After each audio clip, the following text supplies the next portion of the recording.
Då ska vi börja med kallavfettning. Och ja, vad är kallavfettning? Jo, det är ju en produkt som löser all petroleumbaserad smuts på en bil. Alltså asfaltsprickar, oljefilm, ja, det är från diesel och avgaser och såna här grejer. Primärt använder man ju den här produkten under vinterhalvåret och självklart då någon gång ibland under sommaren.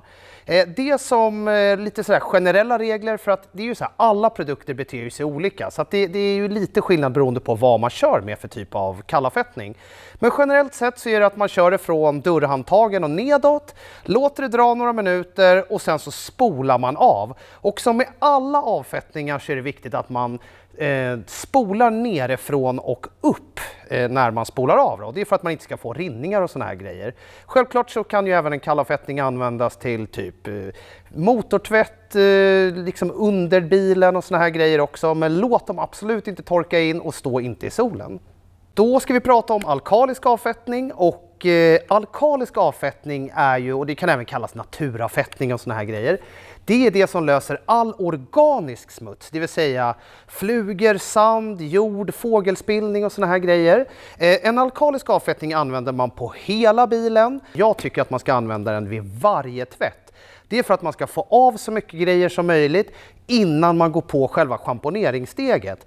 Och det finns ju massa olika varianter på alkaliska avfettningar, men det är alltid så att de löser organisk smuts. Då är det dags för schampo då, och schampo använder man ju efter man har gjort alla avfettningsstegen.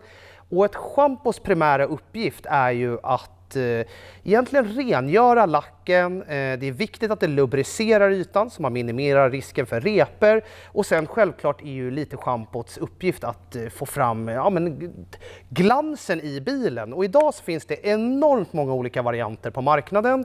Det finns med vaxtillsatser, keramiska tillsatser och sådana grejer. Så där är ju lite beroende på vilket typ av schampo man använder, så är det ju lite olika hur man ska använda det liksom. Men generellt sett så är det alltid, man tar vatten i hinken, man häller ner den mängden schampo det ska vara, man fluffar upp så att man får det här härliga skummet, för skummet i schampot, det hjälper till att dels lubricera ytan och det lyfter också smutsen bort från ytan för att liksom transportera bort det.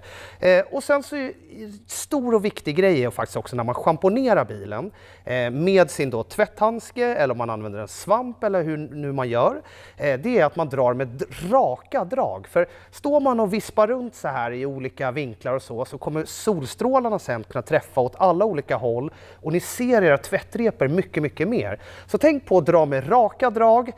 Ni börjar uppifrån och går längst ner, och glöm absolut inte bort att ni sköljer ur er i tvätthinken, alltså både svampen och handsken eller vad ni nu använder, mellan varje panel, för att allting handlar om att minimera risken för repor.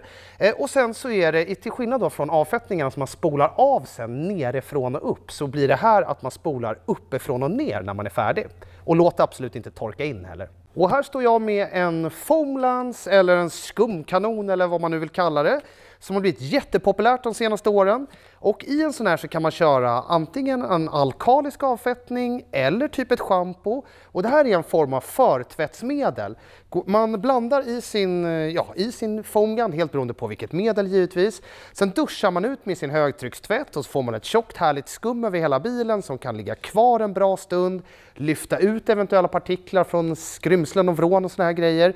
Och sen så spolar man av bara. Så att ja, det är inte så mycket svårare än en foamlance i ett annat sätt att applicera på bilen. Det är ganska roligt och det ser ju lite roligare ut när det är ett skum på bilen. Men ur en rengöringseffekt så fungerar det lika bra att spraya på en alkalisk avfettning eller schamponera. Då är det dags att göra motortvätt på bilen, och ja, nästan självklart. Motorn ska vara kall innan man sätter igång. Sen är det ju också beroende på om det är en gammal bil eller om det är en lite nyare bil, så är det lite olika procedurer. Har man en lite äldre bil med liksom, där det är öppet vid tändspolar och hela egentligen tändsystem, man kanske har en ECU som sitter inne i bilen eller till och med så gammal som man har en förgasare och sånt.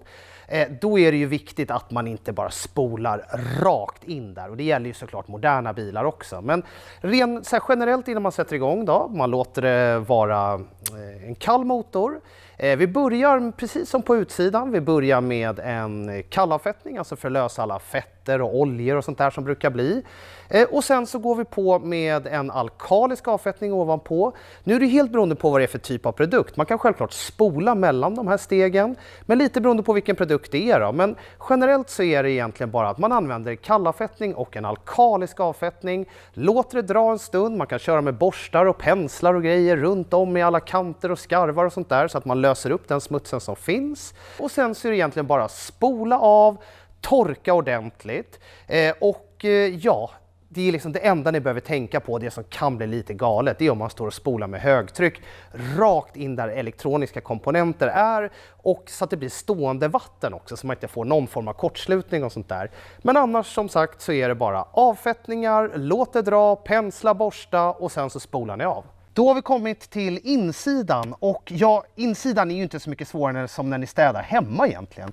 Ta ut alla mattor, dammsug ordentligt, se till med typ kanske en mikrofiberduk, torka rent damm och sådana där grejer. Sen kan man förslagsvis använda någon form av multirengöring eller en APC, alltså en produkt som är tänkt för insidan som rengör både plast, skinn, textil och alla sådana här grejer. Vid behov så kan man även ta och smörja in sitt skinn och med de här multirengörarna rent generellt så är det jätteeffektivt att använda sig av någon form av pensel eller borste för att verkligen få ut all smuts som sitter i både textil och skinn och plasten och sånt där.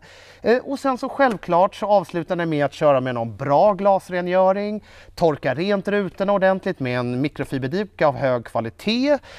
Och ja, annars det är som sagt, det är inte så mycket svårare än att städa hemma, men det vet ju alla att det är ju vrålnice att sitta i en riktigt fräsch bil när man kör runt. Då är det time för att lackskydda bilen och ja, ett lackskydd är ett ganska vitt begrepp. Det finns ju allt från vaxer upp till hela vägen till regelrätta keramiska lackskydd som nästan blir som en extra klarlack. Men det som är finessen med alla former av lackskydd är ju att det ska skydda din lack på bilen mot vädrets makter, det är ju liksom surt regn, det är avgaser, UV-strålar och alla sådana där grejer. Så att det är också för att underhålla bilen och så att den ska hålla sig riktigt fräsch under en längre tid. Då är det jätteviktigt att ni regelbundet underhåller med någon form av vax eller keramiskt lackskydd och sådana här grejer. Så finns det ju även idag så finns det ju massa olika typer av schampon som innehåller skydd och sånt där. Så att väldigt svårt att säga generellt vad som är bäst. Det får ni testa er lite fram själva vad ni gillar. Men att underhålla sin lack med någon form av skydd är superbra.